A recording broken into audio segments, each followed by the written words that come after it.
Hey everybody, welcome back to Cameron's Post Podcast. It's your host here, Cameron Lindsay, back for another episode. Today's episode, we're going to be talking some high school football, week 3. Now, some teams have started, the season a little bit early, but it's week 3. We got some couple games to talk about. A really big game for the top national high school teams and the top 25 rankings. We also going to talk some college football week 2. We're also going to recap about week 1. Some keynotes I have from week 1 of the 2024 college football season. And also, lastly, week 1 of the NFL season starts this week with starting off Thursday with the Baltimore Ravens taking on the Kansas City Chiefs in a rematch in the AFC Championship game. So we're going to talk about that. And but before I get into in today's episode, I just want to say, last episode, it was 2 parts. My camera cut off on me due to heat, so I'm in, right now in the kitchen, doing and recording this episode, so that should not happen, but that's why it was 2 parts, and I apologize for those who watched last episode, 2 parts and the camera cutting off, because I had a couple more games to talk about, but yeah, let's get into it. So starting with some high school football, stuff that happened, I think this was week 1, week 1 or week 2. Connor Canyon, one of the top 25 teams in the National High School Football Rankings, according to Max Preps, defeated number 3 IMG at the time. IMG was ranked 3rd, 35-34. This was shocking. Like I said, IMG is usually very, very dominant. I don't know too much about Connor Canyon in Utah, but I don't think IMG is dominant as they used to be. I'm not saying they're not good, but I just don't think they're really dominant as they used to be. But so I was shocking to see that they was upset this early in the season. But hey, it happens, it's possible. Also, Chattahoochee County High School in Casita, Georgia, my old high school that I went to. For those of you who may or may not know. I went there my freshman year and half of my sophomore year. They defeated Jordan 54-7 to gain their first win of the season. They're now 1-2. Like I said, I went to Chaco's. If you watch a couple of my episodes, I went to Chaco's scrimmage game against Brookstone. They won 14-0 just to check them out a little bit. And now their first game of the season, they lost like 30-0. Second game, it was close, but they lost. This game they won. So I think, who knows?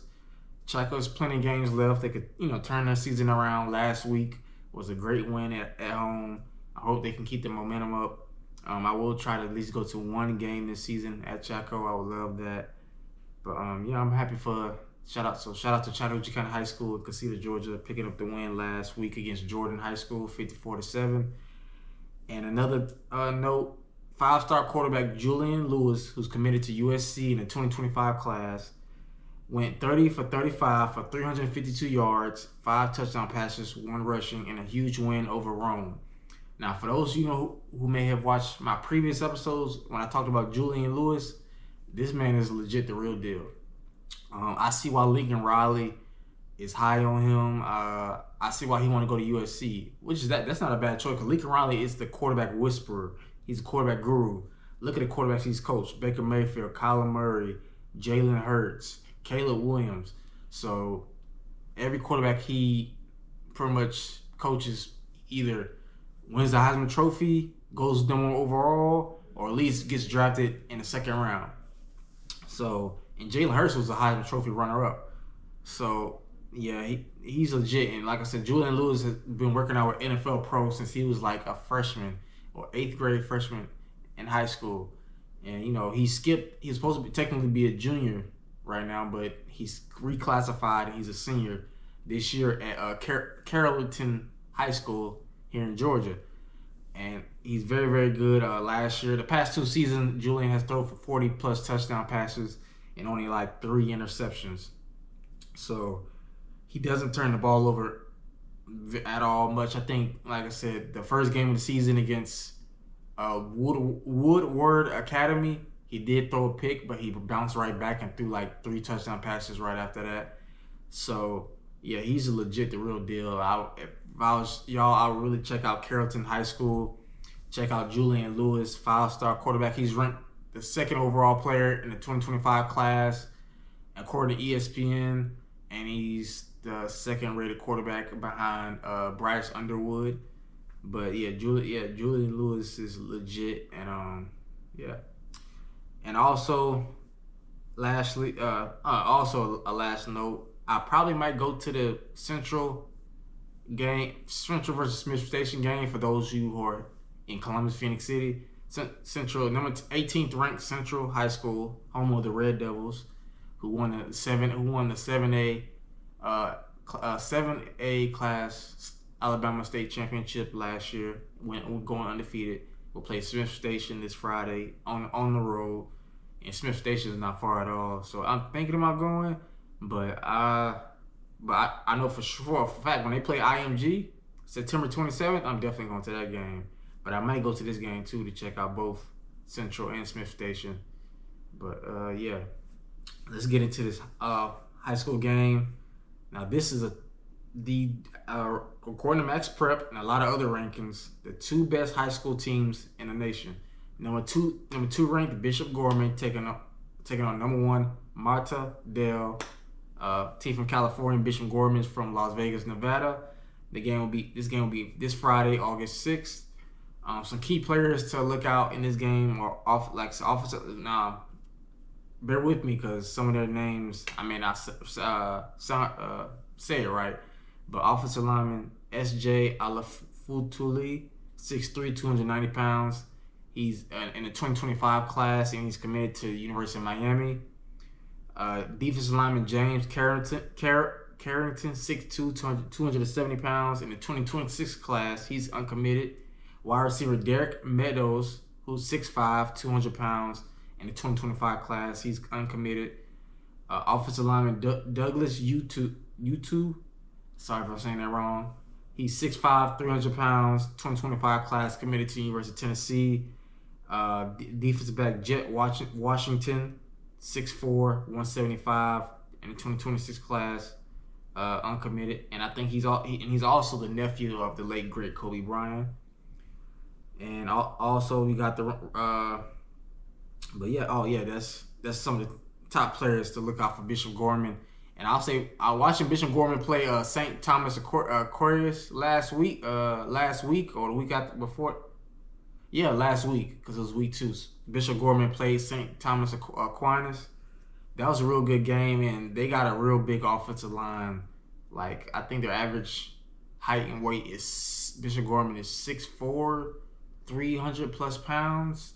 So they got a big offensive line. Even I think one of the top offensive linemen didn't even play against St. Thomas Aquinas, but Bishop Gorman still came out with the win. Now they do run a 2-quarterback system. I forgot that quarterback's name. So Bishop Gorman. They play 2 quarterbacks. They're both not really that big. One's like 5'11", and the other's like maybe 6 feet. But they can throw. They got pretty good real good skill players. They got almost every. I think all the starters on offense and defense got Division I offers. Like matter of fact, these two teams that's playing each other, number 2 ranked Bishop Gorman and number 1 Marta Del, I think have over 80 plus Division I offers in this one game from these two teams. I literally saw it on social media. I was like, wow. But these are two highly ranked teams, the 2 best in the state in high school, and we get to find out who's the best right now. But also key players to look out for Montadale, defensive back Darius Dixon, 6 foot, 180 pounds, 2025 class. He's committed to Penn State. His teammate wide receiver Chris Henry Jr., 6'5", 205, in the 2026 class. He's committed to Ohio State. Now, for those you don't know, Chris Henry, he's the son of the late Chris Henry, who played in the NFL for the Cincinnati Bengals. His son is legit. He's big, 6'5", fast, physical.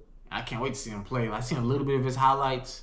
I tried to look up on Hodl, but couldn't find him. So seeing him on YouTube or social media, I look forward to seeing him play in this game. Like I said, he's the number 2. He's the number 1 receiver in the 2026 class, and he's the number 2 player according to ESPN, in the 2026 class, and he's committed to Ohio State.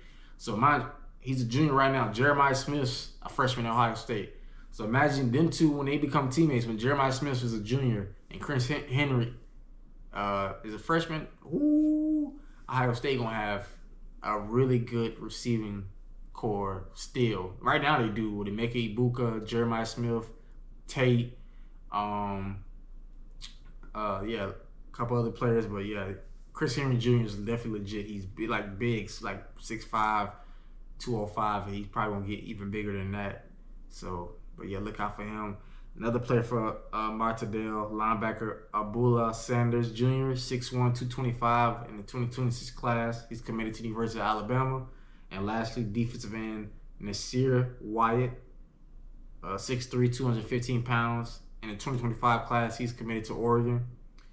But yeah, those are the top two key players for both schools. Number 2 ranked Bishop Gorman, number 1 Martindale. They play each other this Friday, August 6th.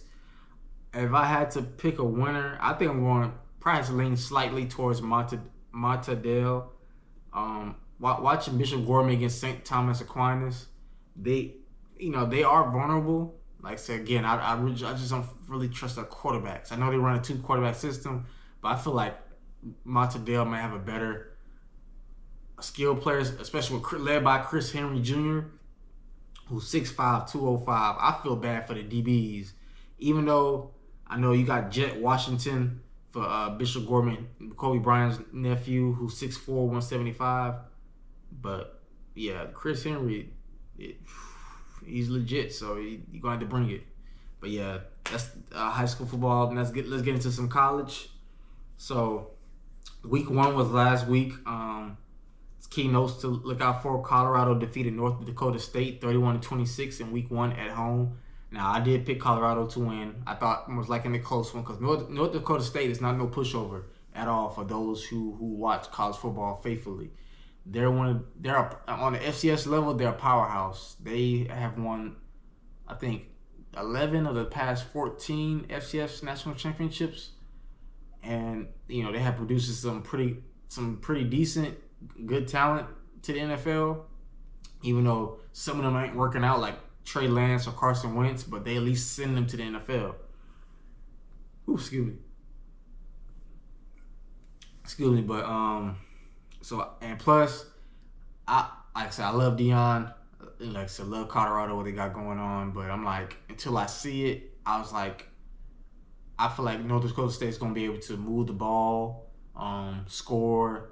Because I don't know how Colorado's defensive line was going to look. I don't know how their offensive line was going to look. Even though they did bring some transfers in, they did bring a 5-star tackle, Jordan Seaton from IMG, number 1 rated offensive lineman in the 2024 class, IMG. But they got skill players. Colorado skill player wise, they're good. It's just in the trenches, the O-line and the defensive line. So, and watching this game, they did okay. Shador only got sacked like once or twice. I think one time.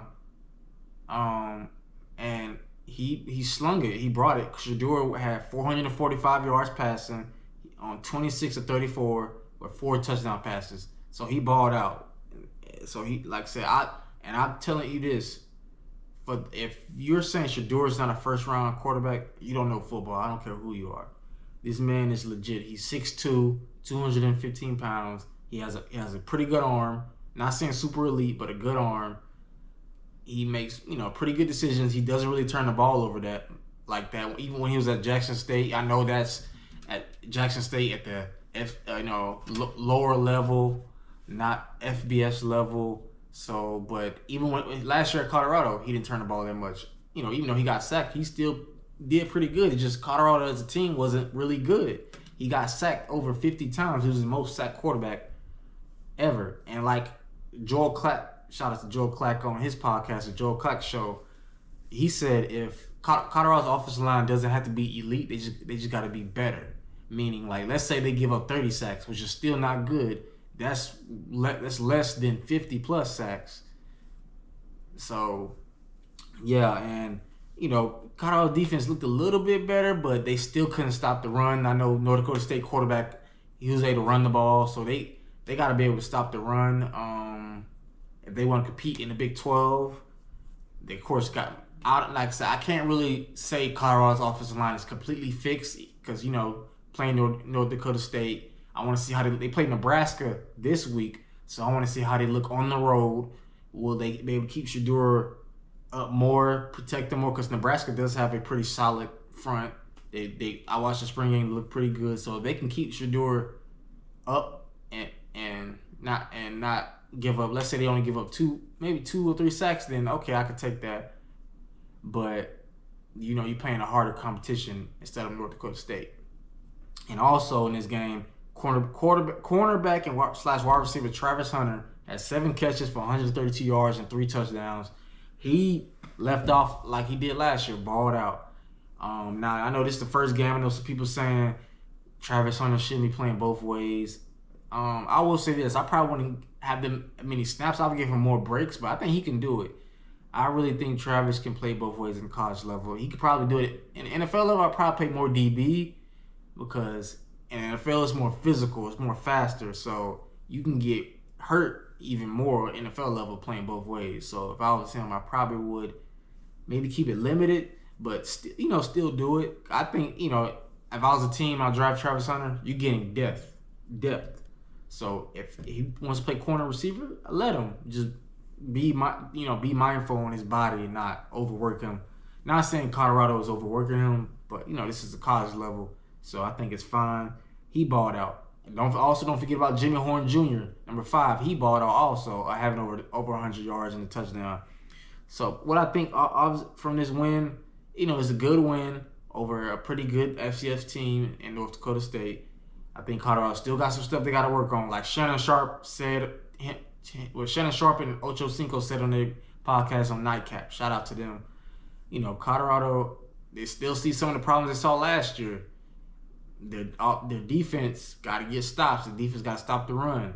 So they got time. There's only one game, but that's why I said I think Colorado, if they can fix that, they can become bowl eligible. I don't know about winning the Big 12 or making to the Big 12 championship game, but they got to be able to stop the run. They got to be able to protect Shedeur. Travis got to stay healthy. If that happens, they will make a bowl game. I definitely could see it. Another note, I want to talk about some true freshmen, a couple of true freshmen. I got 4 true freshmen that balled out in week 1.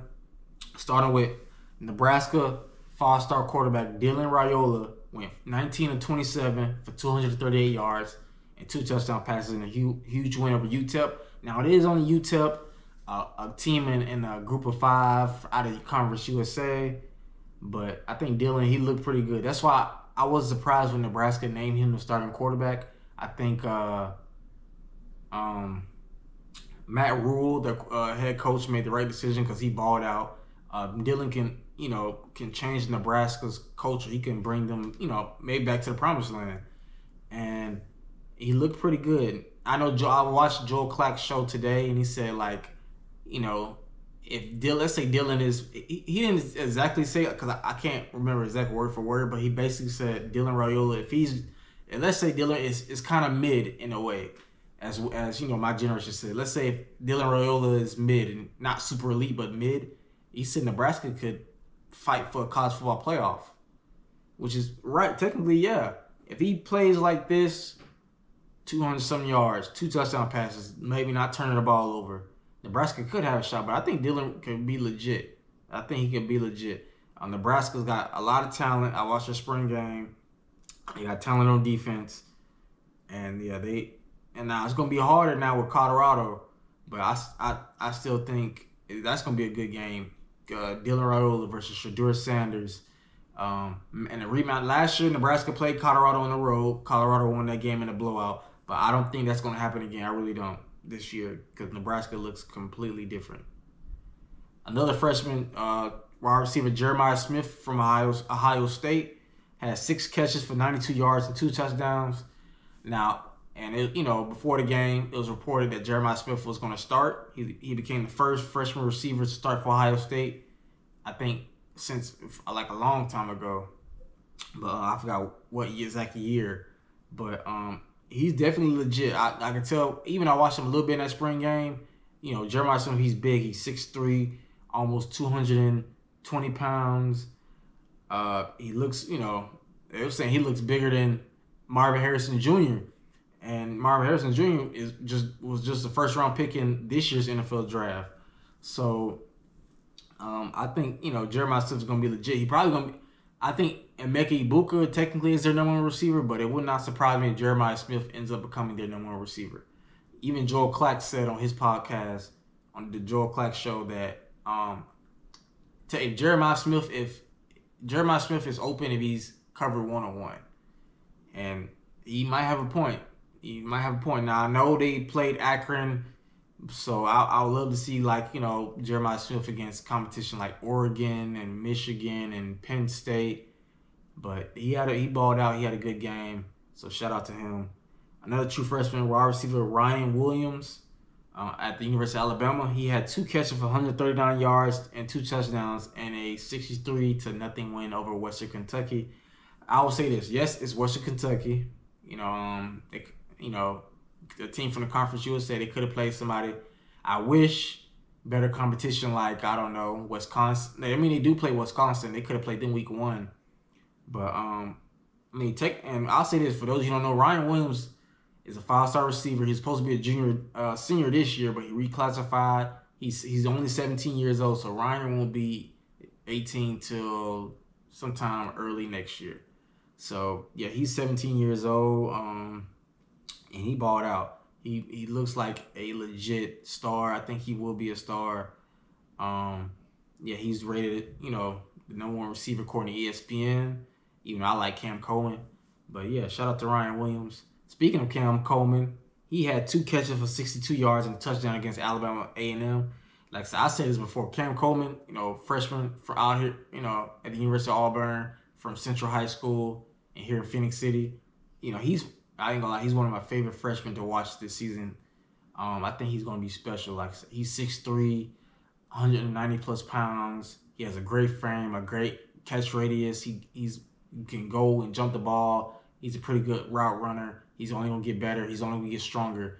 Like I said, by this time next year, he's probably gonna be. I wouldn't be surprised if Cam was like 215, 20 pounds. So he's been in the weight room. So I think he's only gonna get better. And like I said, you know, only 2 catches for 62 yards, but I mean, all their freshman receivers ate. Even Perry Thompson, he had 2 catches for 80 plus yards and a touchdown. So them receivers, them 5 4-star receivers that Auburn has in this 2024 class, they are going to be a special group that's going to lead Auburn, maybe not this year, but next year and the year after that, lead Auburn to being a top SEC contender and a college football playoff contender as well. I think they just got to get the quarterback position right. Maybe Hank Brown can be the quarterback, because right now, I don't completely trust Peyton Thorne. Like I said, again, he looked good because it was Alabama A&M.